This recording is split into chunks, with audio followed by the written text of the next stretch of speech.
Farm Business Uganda ekitongole ky'abalimi n'abalunzi. Bano bawa abalimi n'abalunzi amagezi agabayamba okwekulankulanya n'okwenyumiriza mu bye bakola. Gwe omulunzi w'enkoko omuli eza broilers, crailers, saso, layers ne loko. Jangu ofuna amagezi ku ngeri ey'ozirabiriramu olyoke ofune amagoba. Ate bwe kituuka ku byennyanja basima ebidiba n'okusomesa ku nnunda ennungi ey'ebyennyanja omuli empuuta, emali, engege. Ate tebakoma okwo, bakuyigiriza n'okutabula emmere y'ebyennyanja okusinziira ku stage ze biba biriko. Omulunzi w'ente, embuzi, endiga, obumyu nawe batuukirira ofuna amagezi. Aba Farm Business Uganda bakowola naawe alunda embizzi okubeetanira anti bakufunira breed z'embizzi ennungi ezikula amangu omuli Landrace, Large White, Hampshire, kuteeka ne Cambrough. Gwe omulimi n'omulunzi lekera kwemulugunya, beekwate tojja kwejjusa. Bakufunira ensigo kw'oteeka n'okusomesa ku nnima y'omulembe ekwatagana n'ebibala omuli emicungwa, emiyembe, amapaapaali, obutunda n'ebirala bingi. Gwe omulimi wa vanilla naawe teweegayaalirira anti aba Farm Business Uganda webali okuyamba. Gwe omulimi w'ebitooke naawe jangu obeebuuzeeko ku butya bw'osimba ebitooke ne bitakuwa kiwuka ate ne bibala bulungi. Funa amagezi ku kika ky'emiti egikula amangu egigumira embeera y'obudde omuli emisizi, peyini, kalitunsi, emivule n'ebika by'emiti ebirala bingi. Aba Farm Business Uganda bakuyambako okufuna ebigimusa ebirungi eby'omulembe okuli eby'omu ttaka n'okufuuyira n'amadagala ag'enjawulo agayamba ebirime byo okukula obulungi nga tebirumbibwa biwuka. Ebirime omuli muwogo, soya, kasooli, lumonde, kabeji, ensujju, watermelon, ennyaanya, obutiko, ebijanjaalo n'ebirime ebirala bingi. Ebintu bino byonna bakuwa amagezi ku byo okossaako n'okubikufunira. Okumanya ebisinga osobola okubirako aba Farm Business Uganda ku 0753 19 95 12 oba 0761 48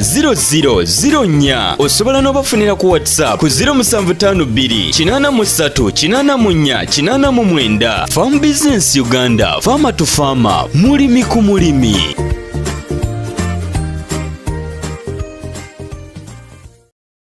Mulungi gwaye kumira ku Farm Business Uganda, farmer to farmer, mulimi ku mulimi. Kusaba subscribing or liking. Farm Business Uganda tukuwa amagezi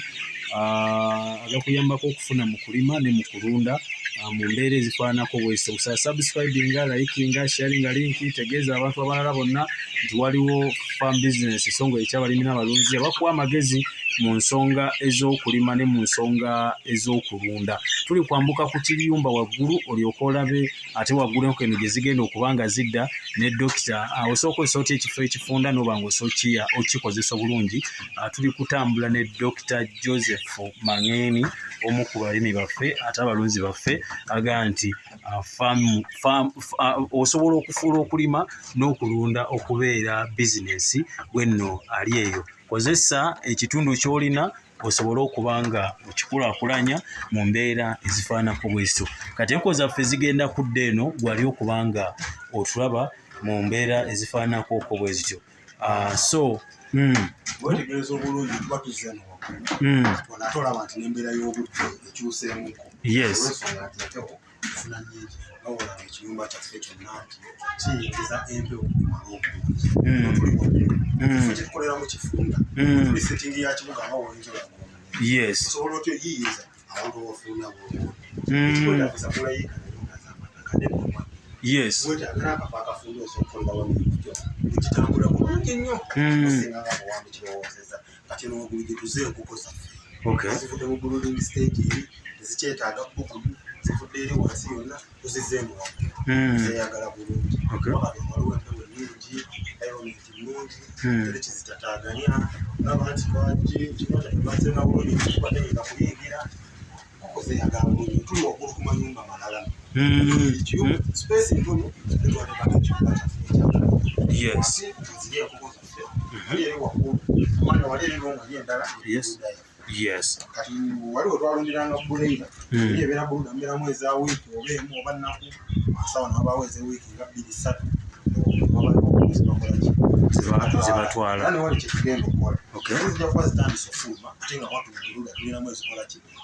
ezitandise ne consistency in supply nti bakasitoma baffe tuba twawo ekintu wayagalira ekintu aba akola ki abakisangawo simugamba ate nako mala otunda ziri ate zino zikyakula ate biwe bikinedda twagala kwewala gakweyo mbere continuous business ya okay otekeri anezine nazo ziba zifuma waliwo nezili wali sikugamba nti tandika bwotyo bwana ngi nekyo mboso olatandika ekirungi eky'omukisa kye tulina ati abafamu business Uganda batuwa enkoko kutandika n'entono zonna zoba osobola yes bakikumi kuba n'otandika nawe ku mugendo kuba oyinza okuba nga tolina maanyi atandika nako kuba lero osotandika n'ekyo ekitono ky'oba olina otandika nakyo aeration nnyo natural security wise tomanya era ne security wise tuba tulisikiwa yes tufuna security mutaweza okwekwasa nti ate nga kinze migendi nyiza okubasinga amasanyalaze watu nange sikozesa amasanyalaze kufamu okay amatala gonna obudda golaba wansi n'agali mu buluda yes solar sikozesa amasanyalaze so tolina nsonga kuwakyo okay tujja kwekwasa kintu kyo tukozesa solar tutunga bulungi enkoko zikula bulungi amasanyalaze gatawanya ate gafuddeko enkoko tezirya kiro enkoko zaffe tuziwa nezirya ekyetaagisa ezizange ez'emisana nakiro ku stage eziriko ziwa emisana nakiro paka sobola okumpa nange obutuukiriza ku tageti yange nemanetaaga sobola ozitunda mudde kubaka tumulimu mama yetaata mama taata bwetamwagala tewali kati yagala okay nakwekasa bintu birala byonna okay sipesa ntono gyolina osojjigiriza bulungi nnyo noba ngaosojjigiriza nokukolera bulungi akasuda kino tukolera kafunda naye tugezaako kayutilizinga bulungi nnyo okaganyirwamu ofunamu ekyomuwendo ennyo famu bizinesi beekwateko oyinza okugamba ekiyumba nga kirungi bakizimba bakizimbira batya famu bizinesi Uganda ye ansa kuba ku namba z'essimu ezo ziri awo ku screen baza bagenda okukuwa asobola okuconnectinga ku bantu bakuzimba bulungi biri simple n'okusobozesa naawe okubanga okolaki okola emirimu gyo bulungi ate mu kifo ekifunda mu space tuli waggulu wa bizimbe birala bya kituufu waggulu teri nedda ate nyogera bwogezi waggulu okay olona ebirungi gwayekumidde ku farm business Uganda ne Dr. Joseph Mangeni omu ku balimi baffe omu ku balunzi baffe nawe osobola okweyunga ku farm business Uganda n'oba nga osobola okuba nga ofuna mu kulima ate ne mu kulunda kale okutwalizaamu oba walala tuli kulaga ekiyumba kati mukulu Joseph ngenda mubuuza ebibuuzo byange ekimumuuza ebibuuzo byange bino akuyambe gwe abadde yenyooma olina ekifo olaba akafo kafunda olaba ekifo tekirina olaba nini fuuti 5 ku 5 nina omulimi waffe ndowooza ajja kulaba aligayaze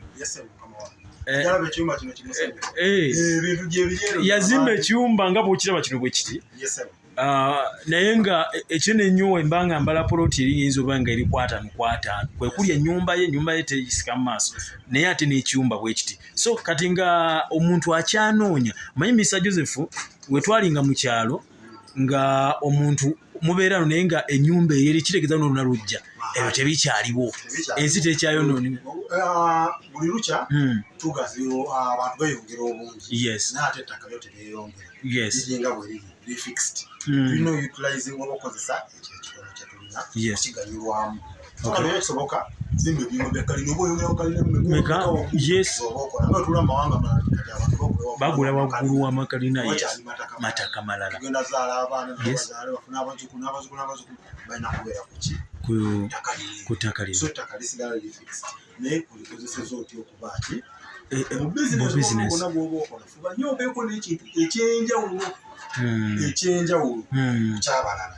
aba basobola okukkiririzaamu ati kyekyenjawulo kyekikuyisaawo bano bajja kukola ebintu nga webiri bonna babikola naye banja balina YouTube channel naye bonna siza amaanyi gafa mu bizinesi kaakati ekyenjawulo ekyo kyokola kyekireetera abantu okwagala kino ekyo farm business Uganda amazima kikulu emirimu gyonna beera mwesimba ate beera wamazima n'obadde ongambako mu vidiyo yaffe eri nti waliwo agamba kweza sente pikipiki onaatambuza otya emirimu nga tewali sente tekijja soboka ye gwe onaamwesiga otya kale yagamba ye nga watasobodde kwesiga onaamwesiga ge mazima agambye okwesiga naye ayagala ate ate nze mwesige ge mazima agambe waliwo twogeddeko wansi business is all about risk. Risking gezesa banyi batandise business nezigwa yese bali business yagwa bazimba ebizimbe nebigwa n'abantu bakakola ki bagenda kuzimba yes nemirako ekintu kyoteekeddwa okubanga okola ki ng'okola famu yaffe tuli munye kyamaanyi n'ekiryawo kyanjewulo kyoyinza gamba nti ate kati bangamba famu president agamba drink as a pipe tekokonyimbozi kole bitya abazungu bagamba lomu agabinti yes kozesa ekitono kyolina tutandikire ku ekyo ekitono kye tulina oba olina obusobozezangana nkoko 10 tandika nako ngoko 10 gula drink anya ne rufida teeka mutandikirawo olina kusangangayo mu maaso business wezirayivinga owo egera mu maaso bulungi yongerako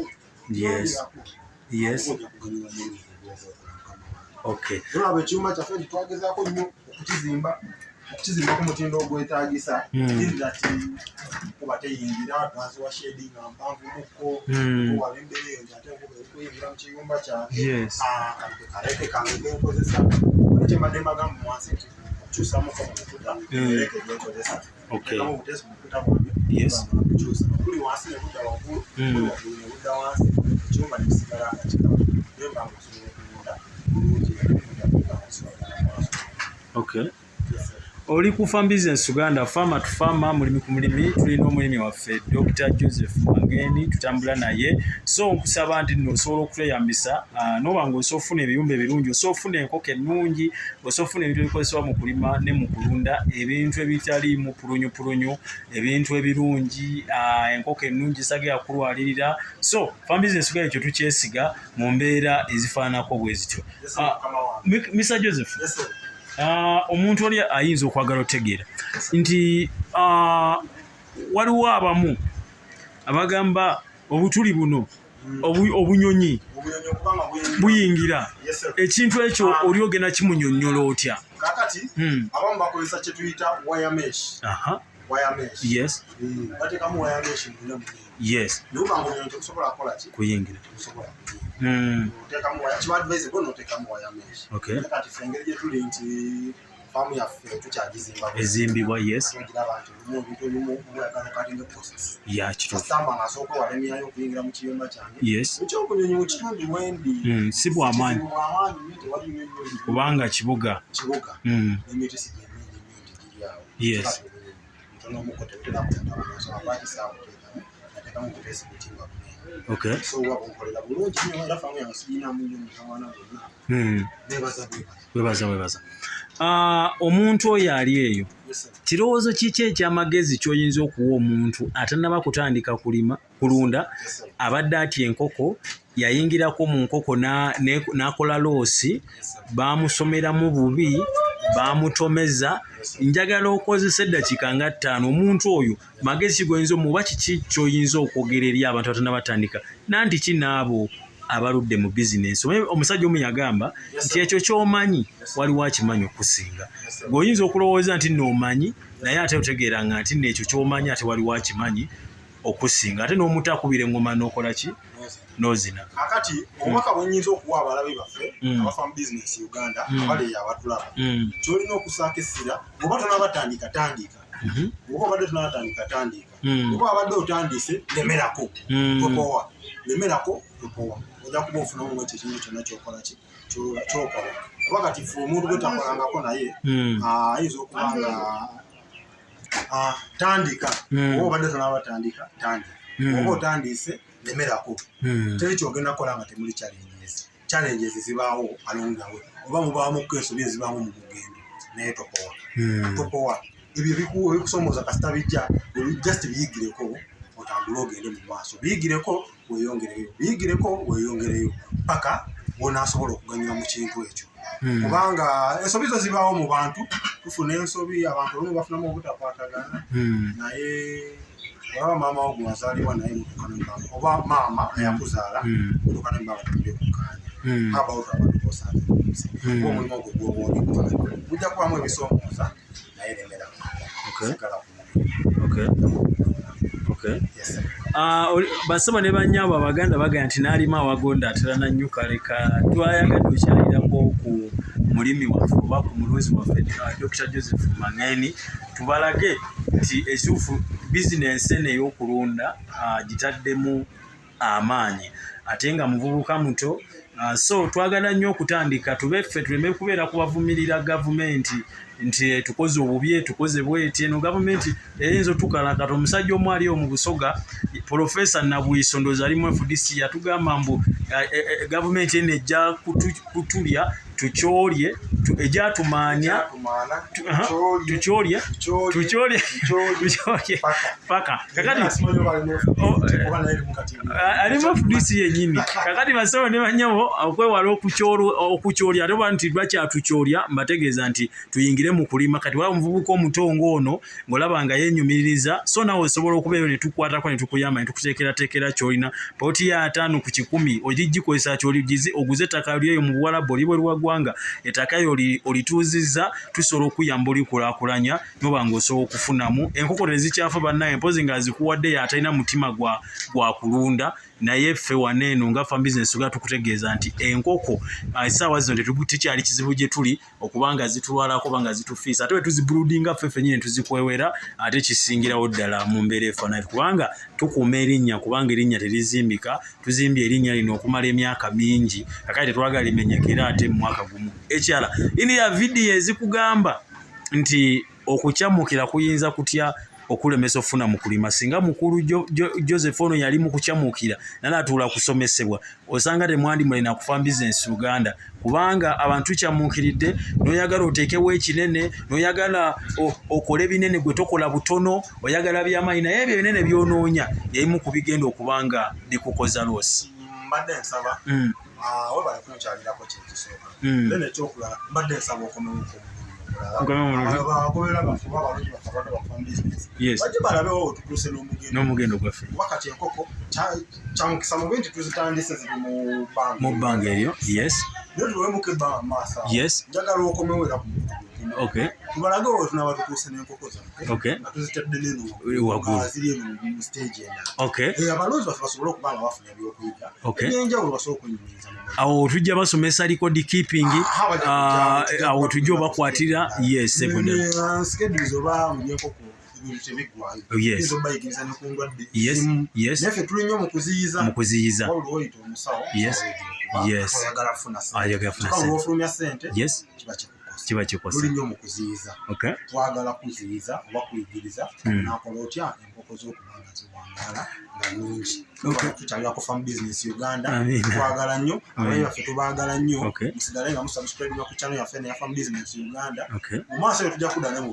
bibalo tuteekengamu enkoko ku mutu bale nti tuteekamu enkoko bweziti tubala ki idi Christmas na bweziti tudde mu kubeera ne targeti zaffe ezo naffe twetagayo sente bweziti tugenda zifuna tutya tufune enkoko zaffe bweziti tutandiko zirisiza kumu nabe zinagenda zitya zituuse zitya bwekiba kisoboka tubeere nga tukwatagana enkoko zituuse waliwo alaba farm business Uganda omukutu gwaffe guno ng'alina oba ayagala enkoko waziri zikuze abamu nga bakola mu restaurant nabetaaga enkoko nga talina bakolaki singa tuba tulina famire yaffe nga farm business Uganda obuvunanyizibwa mukukwasa mukama wange singa tulina obuvunanyizibwa baffe ng'abantu waliwo abeetaaga ebintu ate ffe abamu byetulina betwetaaga ate nga noba naffe abakolaki beetaaga kasooli abalima kasooli waliwo abeetaaga enkoko kituufukwatagana tutya waliwo abeetaaga ebitooke waliwo abeetaaga amatooke obuvunanyizibwa bwa farm business Uganda tubatambuza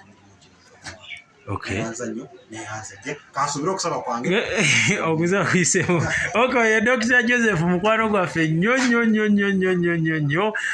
naye twebaza Mukama nti atuwadde obudde okubanga ayogerako naffe mu mbeera efaanako bwetu naye tusobola okutandikira jangu tutandike basebo ne bannyabo data tutandike faamu tukutandikire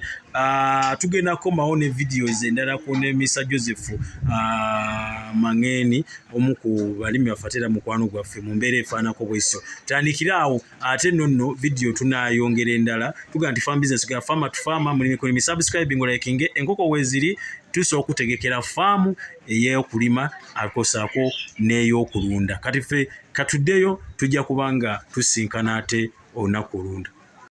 Farm Business Uganda ekitongole ky'abalimi n'abalunzi. Bano bawa abalimi n'abalunzi amagezi agabayamba okwekulankulanya n'okwennyumiriza mu bye bakola. Gwe omulunzi w'enkoko omuli eza broilers, crailers, saso, layers ne loko. Jangu ofuna amagezi ku ngeri ey'ozirabiriramu olyoke ofune amagoba. Ate bwe kituuka ku byennyanja basima ebidiba n'okusomesa ku nnunda ennungi ey'ebyennyanja omuli empuuta, emale, engege. Ate tebakoma okwo, bakuyigiriza n'okutabula emmere y'ebyennyanja okusinziira ku stage ze biba biriko. Omulunzi w'ente, embuzi, endiga, obumyu naawe batuukirira ofune amagezi. Aba Farm Business Uganda bakowola naawe alunda embizzi okubeetanira anti bakufunira breed z'embizzi ennungi ezikula amangu omuli Landrace, Large White, Hampshire, kuteka ne Cambrough. Gwe omulimi n'omulunzi lekera kwemulugunya, beekwate tojja kwejjusa. Bakufunira ensigo kwoteka n'okusomesa ku ndima y'omulembe ekwatagana n'ebibala omuli emicungwa, emiyembe, amapaapaali, obutunda n'ebirala bingi. Gwe omulimi wa vanilla naawe teweegayaalirira anti aba Farm Business Uganda webali okuyamba. Gwe omulimi w'ebitooke naawe jangu obeebuuzeeko ku butya bw'osimba ebitooke ne bitakuwa kiwuka ate ne bibala bulungi. Funa amagezi ku kika ky'emiti egikula amangu egigumira embeera y'obudde omuli emisizi, peyini, kalitunsi, emivule n'ebika by'emiti ebirala bingi. Aba Farm Business Uganda bakuyambako okufuna ebigimusa ebirungi eby'omulembe okuli eby'omu ttaka n'okufuuyira n'amadagala ag'enjawulo agayamba ebirime byo okukula obulungi nga tebirumbibwa biwuka. Ebirime omuli muwogo, soya, kasooli, lumonde, kabeji, ensujju, watermelon, ennyaanya, obutiko, ebijanjaalo n'ebirime ebirala bingi. Ebintu bino byonna bakuwa amagezi ku byo okossaako n'okubikufunira. Okumanya ebisinga osobola okubirako aba Farm Business Uganda ku 0753 19 95 12 oba 0761 48 0004. Osobola n'obafunira ku WhatsApp ku 0752 83 84 89. Farm Business Uganda, farmer to farmer, mulimi ku mulimi.